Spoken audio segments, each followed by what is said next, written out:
Can the aluminium-framed Orbea Wild Hydro come close to matching the performance of its carbon fibre brother? Seeking the answer for the value-minded consumers out there, I requested one to test for the long haul, and now it's time to share my findings. So, let's find out in this review on LoamWolf.com.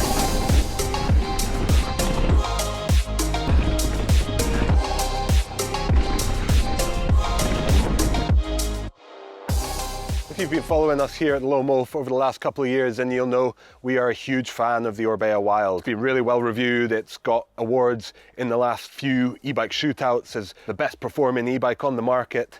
So yeah, certainly in the carbon fibre variant, we've had absolutely no need to be convinced by the performance of this bike. However, I'm not going to lie, I don't think I would ever spend $10,000 on an e-bike.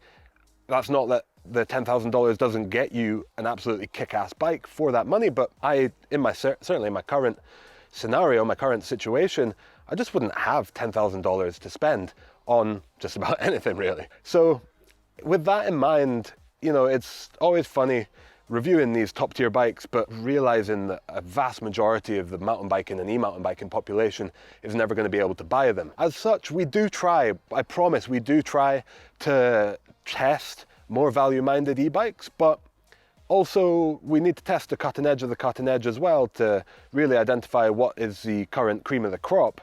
So as such, the bikes that we get sent by the typical companies who are sending us bikes to test are always going to be one of the higher level specs, just to give them the best chance of performing well in our tests. As such, you know, with the Orbea actually has been quite good to us with the carbon fibre bikes that we've tested in our previous e-bike shootouts, and they let us select the spec using their MyO customization program. And as such, we've capped the price at about $10,000 a couple of years ago, and we built the ideal, the dream Orbea Wild to meet that target price. However, $10,000 is still, by all means, a decent chunk of money. So I was interested really to do a direct comparison to see if you were in the market for an Orbea Wild, if you should be reaching into your pocket for a slightly more expensive carbon fibre bike, or if a roughly equivalent spec aluminium bike, aluminum, whatever you want to call it, the Wild Hydro, the H spec, is going to give you almost all, if not all of the performance, which is the whole idea of this test in this video. As such, I used, again, the MyO program from Orbea to put together the kind of highest spec version of Orbea's Wild H10 that I could. And this would give us a very good direct comparison, sharing almost all of the same components with the carbon fibre M team that we tested in our recent e-bike shootout. As such, I'll be able to go, you know, not on exactly the same trails, but I'd be able to go back to back between the two bikes over a period of time and see exactly what the difference in the overall feeling of the two bikes is. I even went to the extent of matching the suspension setups exactly to really just try and hone in on what the extra weight and the different material of the Hydro aluminium version provides over the carbon bike. So what you're looking at here is, like I mentioned, a MyO-customized Orbea Wild H10. I decked it out with the Fox factory suspension on both ends. I upgraded the brakes to the Shimano XTs. It comes with the XT drivetrain as standard, the Okwo MC32 Team Power wheel set. You get to choose your dropper length with the MyO program, so I went for the 230mm. You can choose to change the handlebars, so I went for a higher rise, which did mean that they ended up having to be carbon, but it gave me the higher rise front end on there just to, you know, perform that a little bit better, more comfortably in steeper terrain. And then as standard, I had this bike set up as a 29-inch wheel setup on both ends with Maxxis downhill tires. On the inside, powering the Bosch CX Gen 5 drive unit is the 600 watt-hour Bosch power tube battery, rather than the 750 watt-hour, which is the only other option. Sadly, and it's probably my biggest gripe with the Wild, is that Orbea didn't make space in that down tube for the new 800 watt-hour battery. So if you go for the 750 watt-hour battery, your battery is actually heavier than the 800, but of course with 50 watt-hours less capacity. But 600 watt-hours isn't enough for all of my riding, so I added the Bosch PowerMore 250 watt-hour range extender, which actually, if you add the roughly 3 kilo 600 watt-hour battery to the 1.6 kilo PowerMore range extender, then the overall weight is 4.6 kilos versus the 4.4 kilos of just the 750 watt-hour power tube battery alone. So overall, I think that's a much more sort of weight efficient, the overall energy densities of both of the range extender and the 600 watt-hour battery are much higher, to the point that you get 100 watt-hours extra capacity with the 600 battery plus 250 range extender for only 200 grams more.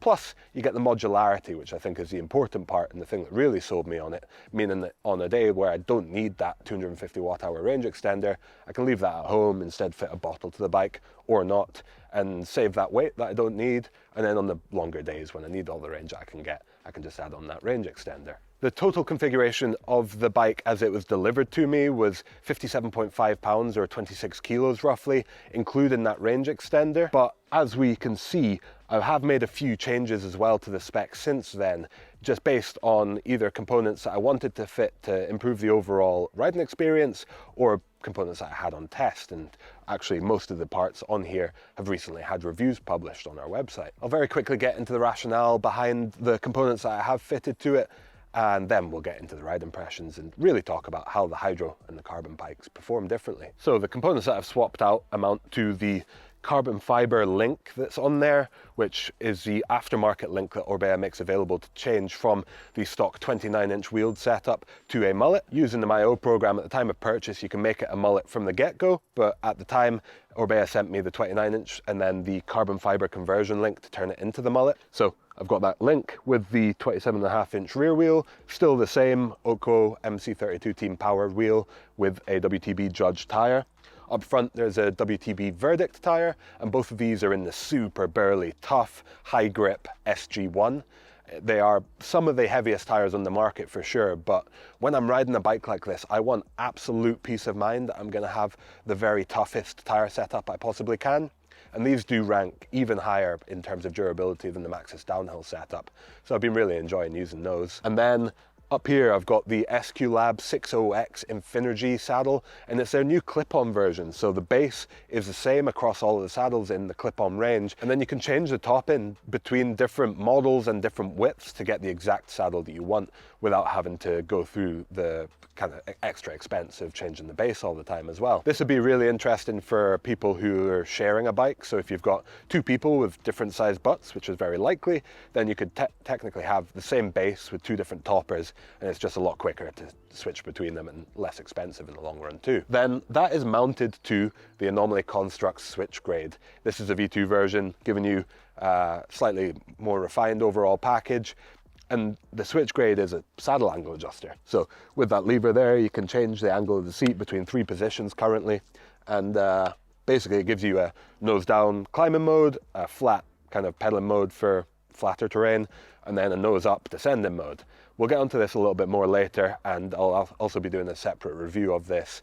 But this is really something that I think makes a huge difference to e-bikes, and definitely something worth considering purchasing for yours too. And last but not least, you've got the pinned e-bike cranks on there. I went down to a 155mm length just to get a little bit more clearance for the most technical climbs, and just to test the shorter cranks in general. And I've been quite impressed by those as well. Anyway, that's enough waffle about this bike. Let's talk about the thing that you really want to know. How does the aluminium compare to the carbon? And should you spend the extra money for the carbon fiber model? Let's get into it. So with all that build rationale explained, let's talk about how the Orbea Wild Hydro beside me performs, and if it's a version that I would recommend buying. So I'll start off by saying that this is not a feature that was in any way supported by Orbea, other than providing me with the bike to test. They haven't asked for this. This is a purely independent review that I came up with because it was really something that I was interested in finding out the answer to. Is the Orbea Wild Hydro as good as the carbon? Could this be the one I recommend to my friends and to our audience? I was really excited to find out, and I thought that by getting the two bikes it would be so closely matched, and also by just spending some really good trail time on the Orbea Wild Hydro, I'd be able to find out the answer and provide this informational video for you. For the vast majority of the test, this bike did perform with absolutely no issues at all. Although to start with, I received a bike, I took it out for its first ride. I was super excited to hit the local trails and see how it would perform. And I ran into issues with the power cutting off. This transpired to be a loose battery connection, just hadn't been set right from the factory. And typically Orbea would then tell you to take it into your local Orbea dealer, probably where you picked the bike up from, and have them remedy it for you.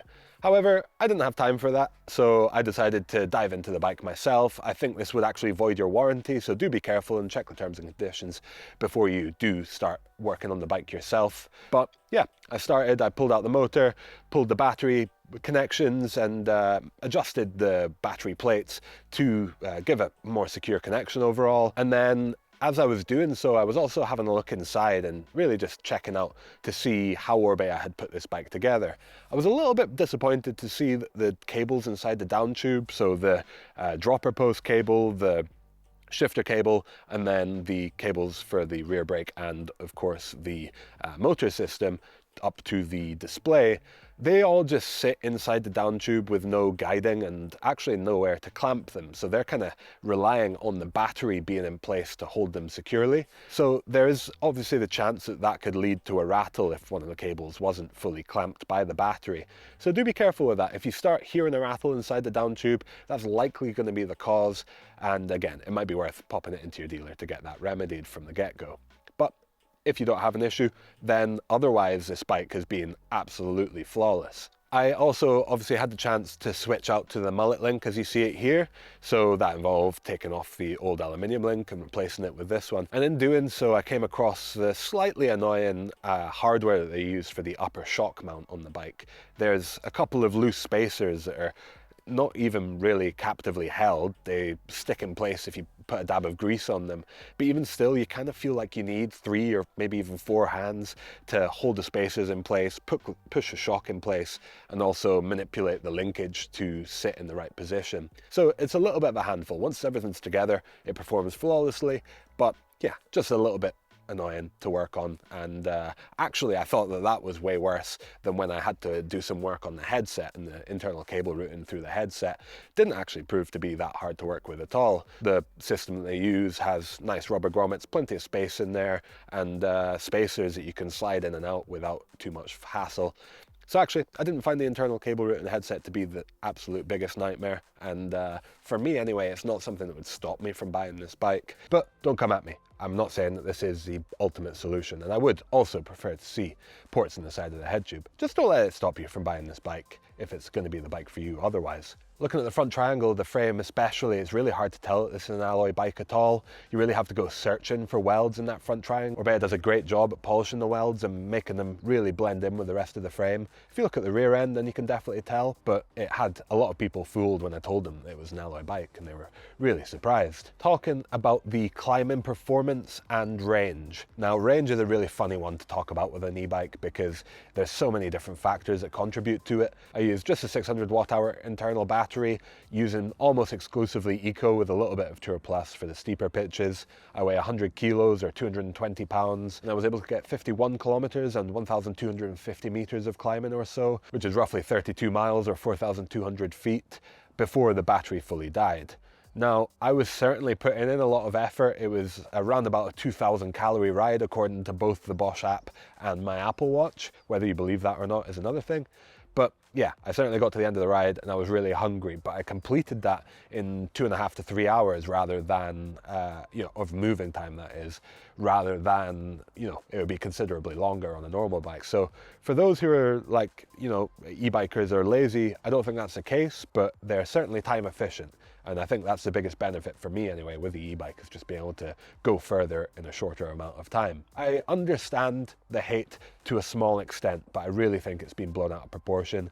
And I think people who are really hating against e-bikes either don't have a lifestyle that gets any benefit from it, you've got too much time on your hands, or just see the negative aspects as such strong things that outweigh the extra fun that you can potentially have by extending the rides and getting in more descents for the same given time. I'm not a full e-bike convert. I still love riding normal bikes, but I do also love riding e-mountain bikes too. Comparing the carbon and the alloy range, I reckon there's going to be almost no difference between the two. What is it going to be? 2 pounds in overall weight difference between the two frames is not going to give a significant enough overall system weight change unless you're a 50-pound rider to really impact the overall as a percentage. You might get slightly further on a carbon fiber bike versus the alloy bike, but it's not going to make a huge difference, and it certainly shouldn't be enough of a justification for you to spend that extra money. In the most technical of climbs, I would say you're going to notice the slightest of difference if you're doing trial style moves and you're really just trying to get up the most steep and technical and awkward climbs. But for the most part, there's also going to be quite little difference with the power of the motor helping to get you up and really offsetting the overall difference in weight. And then if you're just riding fire road climbs or a smooth single track, I'd say there's going to be little to no difference at all. What did make a difference for me was the Anomaly Construct switch grade, that saddle angle adjuster that I've got fitted. Being able to get that nose down position means that super steep climbs where you're really almost at the limit of the motor are not only more comfortable because your hips are in a more relaxed position, but also easier to clean because you've got more natural weight on the front wheel. And because you don't have to actively get your body over the front wheel quite so much to keep the weight down on it, it means that you can focus your weight distribution better between the wheels and help to maintain traction on the back, as well as keeping the direction pointed in the right way on the front. And I think for me, the switch grade is the ultimate e-biker tool. They didn't really go that hard in the marketing for e-bikers, but I think it's even more useful tool for e-bikers than it is for normal bikers. And then of course you can have the nose up position as well for the descents, just to get that little bit more clearance. It's a really awesome thing, and certainly something that I'd recommend looking to upgrade your e-bike with.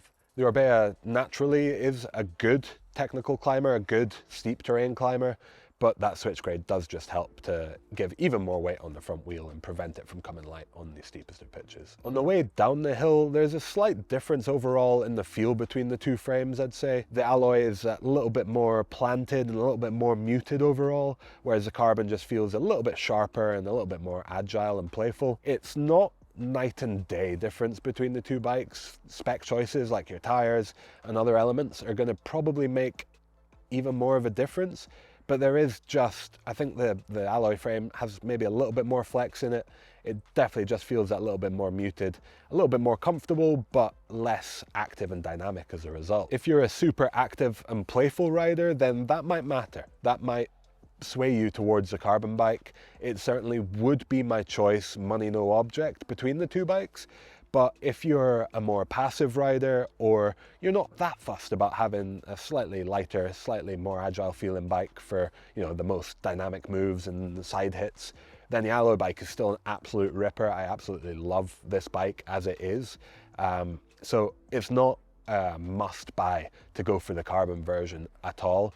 And if you're more of a passive rider and more of a just point and shoot, then the alloy bike is going to serve you incredibly well. So comparing this bike at about $8,250 or £7,500 to the carbon equivalent, which would be more like £9,000 or almost $10,000, that £2,000 or dollar difference roughly is so notable. That's a whole pretty good riding trip in my eyes, or you can treat your partner or something, and that is a significant chunk of money, and that's with this bike absolutely decked out. You could even drop the price further, go down to something like the entry level H10 at $6,500, and you're still going to be getting an absolute ripper of an e-bike, just with a slightly lower quality component spec overall. If you were to go from the old carbon fiber version to this new alloy version, there would be a significant detriment in the overall sharpness of the handling.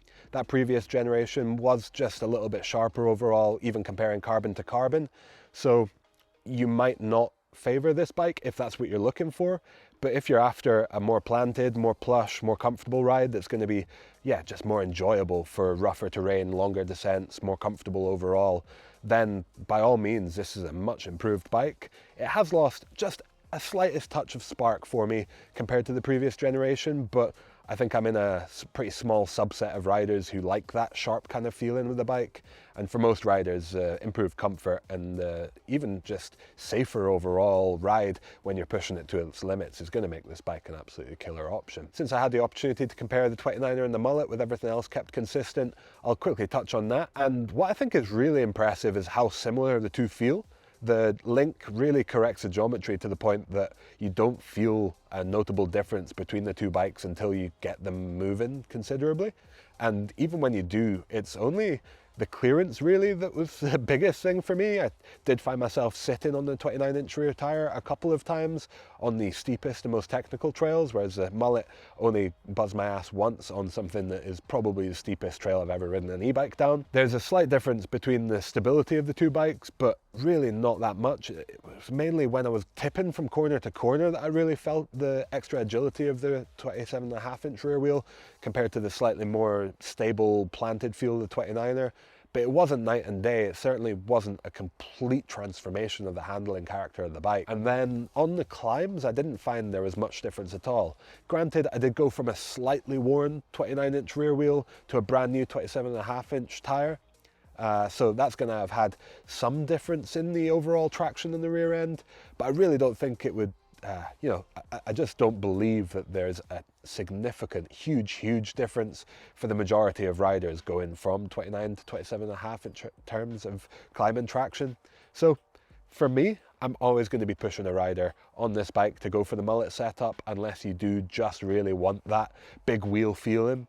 But I think for the majority of riders, the Mullet setup is going to favour and definitely performs as an absolute ripper with that 27.5-inch wheel in the back. So carbon fibre or alloy, that is the question. And for me, the alloy bike is a solid offering, a solid performer, and a bike that I'm probably going to start recommending to most people. The only people I'm going to say should be really forcing themselves to go carbon fibre are those with the deepest pockets who want the absolute best performing bike. The rider who just wants that bike to be that little bit more sharp and playful and dynamic, or a rider who demands one of the MyO colours on the carbon that aren't available out of the 3 selections of the alloy.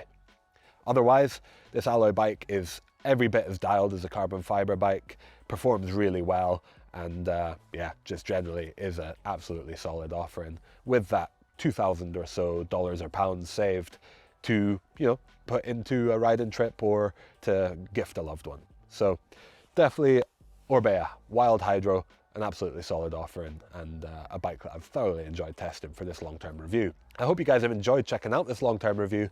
If you have, then give us a like and consider subscribing to the channel. If you have any questions that I've not covered, then please do hit the comments and let me know. I'll do my best to get back to each and every one of you. Also, if you'd like access to behind the scenes content here at the Loam Wolf, if you'd like to become a guest tester for us, join us at one of our e-bike shootouts, or get some industry discounts and just generally some custom content for you readers, then consider hitting the members area and supporting the channel there. Thank you very much for watching. Catch you out on the trails.